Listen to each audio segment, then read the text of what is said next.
degmada Xaaj Saalax oo ka tirsan gobolka Daadmareedh ayaa si weyn looga dabaaldegay munaasabadda 18 May oo ku beegan 28 guuradii markay Jamhuuriyadda Soomaaliland madax bannaanideeda kala soo noqotay dalkii la isku oran jiray Soomaaliya. waxaana socod dheer oo lugu ay bulshada degmada Xaaj Saalax ku soo mareen jidadka halbowlaha ee degmadaasi kadib ay isugu yimaadeen goob loo asteeyay inay mas'uuliyiintu kala hadlaan. waxaana ugu horeyntii halkaasi ka hadlay gudoomiyaha degmada Xaaj Saalax Cali Muuse Faarax.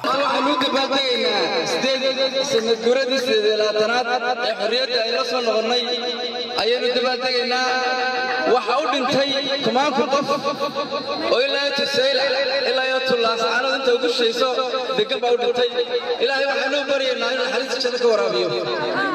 halkan maanta waxa sawirada ku yaalaan dadka u dhashay degmada Xaaj Saalax ee waddanka Soomaaliland halgamay mujaahid Jaamac Ali Cilmi iyo mujaahid Maxamed Cali naxariista ilaahay walaalo maro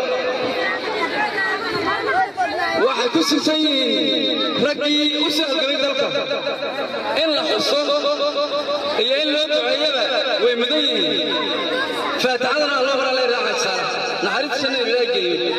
waxaa sidoo kale iyaguna halkaasi hadallo ku taxalluqa xuska munaasabadan ka soo jeediyey odayaasha waxgaradka iyo haweenka degmadaasi. waxaan salaamayaa dadweynaha degmada Xaaj Saalax ee u dabaaldegaya 18 May anigoo ku hadlaya afka ururka hirad ururada bulshada ee degmada Xaaj Saalax السلام عليكم سيدي قيمها ugu soo amirteen maalinta 28ka guurada ee la soo noqotaanka Jamhuuriyadda Soomaaliland waxaan leenahay aad iyo aad ugu hambalyeynaa.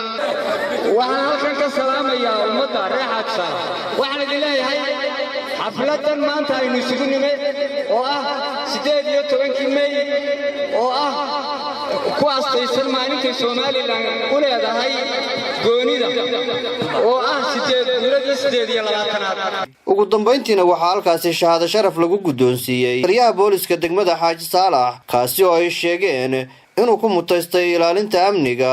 Muuse Salebaan Maxamed, warbaahinta qaranka Soomaaliland, magaalada Odweyn.